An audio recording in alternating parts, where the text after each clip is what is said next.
Good afternoon, everybody. Welcome back from your break. So we're going to go ahead and jump into Principle 2.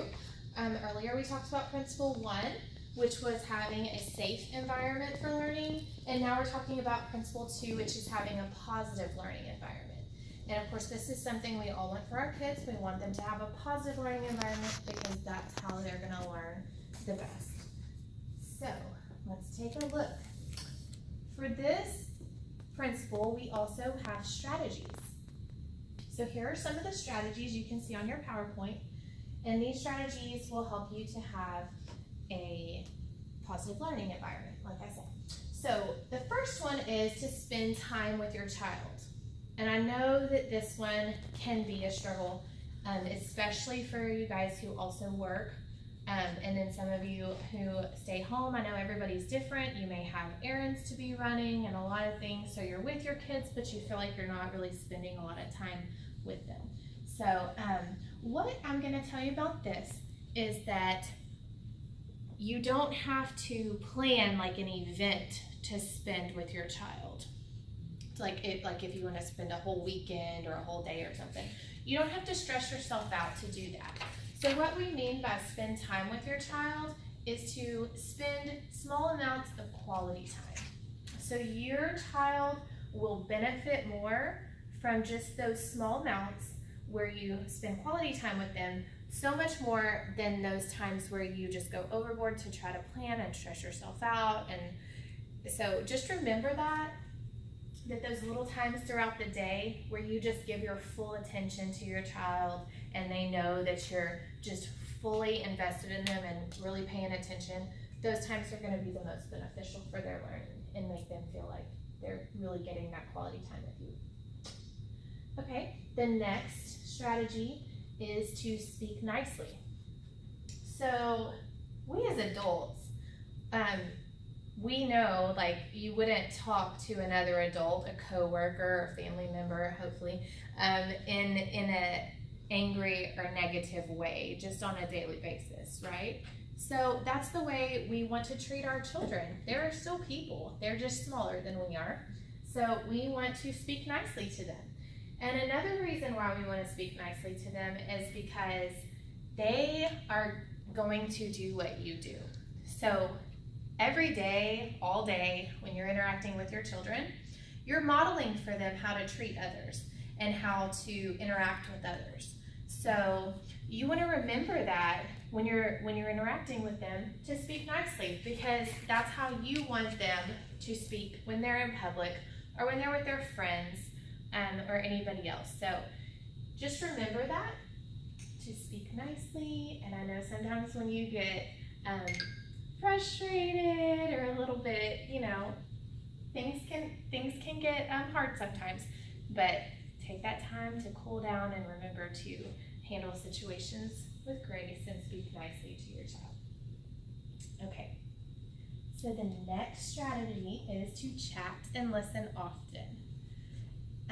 This one kind of goes along with that spend time with your child. This is a great way to incorporate that. So if you take those 10 minutes or whatever, those quality times that we talked about earlier that are shorter but very intentional, you can use that strategy, chat and listen often. So even when they're little, it's important to have that time to talk with your child, because as they get older, different situations will arise that you're going to want them to come to you and talk to you about. And if you don't start when they're little and make them feel like, wow, mom or dad really wants to hear what I have to say, they may not come to you with those hard things when they're older. So really, really make that an important thing right now, so that they bring you those hard topics when they get older, because you're going to want to talk with them about those things. Okay, is there anybody that has questions so far of anything that we've talked about? Well, I'm a working mom, so I have a really hard time being involved in my children's school. What do you suggest I do? Okay, so you saw that one on there about being involved in school.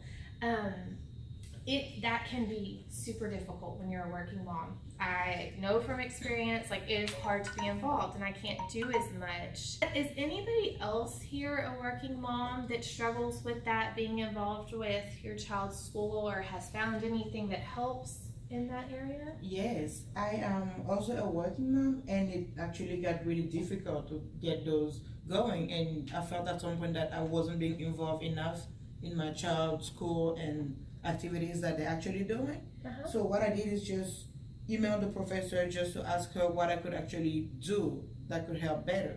And what she says is that she could actually respond to my emails when I'm checking on my son, and that if I actually was willing to commit to it, I could probably just do some stuff from home, like cutting papers, laminating stuff, and anything I could literally do to help for the baby actually attend school. Oh, that's perfect. That is a great example. So you're already on your computer emailing from work, so just checking in with the teacher that way. That's a great example. And then also doing those little things that help the teacher out and make you involved, and kind of like helping out with the class, cutting stuff out, and that's great. That's a great way to be involved. Thank you so much. I hope that helps with your question. I'm sure it does. Thank you. Any other questions? Yes, as a as a full-time employee, it's kind of get difficult to spend time with my child. By the time I get home, I'm most of the time tired, so we really don't have time to spend together. Mm-hmm. And I'm wondering how I could actually schedule my time. Like, how can I give him a day? Like, what is a regular amount that would be okay to spend with my baby? Okay, so you're still struggling with that, how Yes. much time to spend and everything. Okay, so we did talk a little bit about that. Is there anybody who can help her out? Anybody have any tips or things that you've tried? Well, like you said, I always try to remember what you always said about the quality over quantity. Yes. So like every night I try to read a book to my baby, and that's our time. It's not a long time together, but it's a quality time. Perfect. So I hope that helps you out. Like we said, like it doesn't have to be a lot of time, just those little amounts of quality time. So like Rosa here said, reading a book at night, 10 minutes, that's perfect quality time.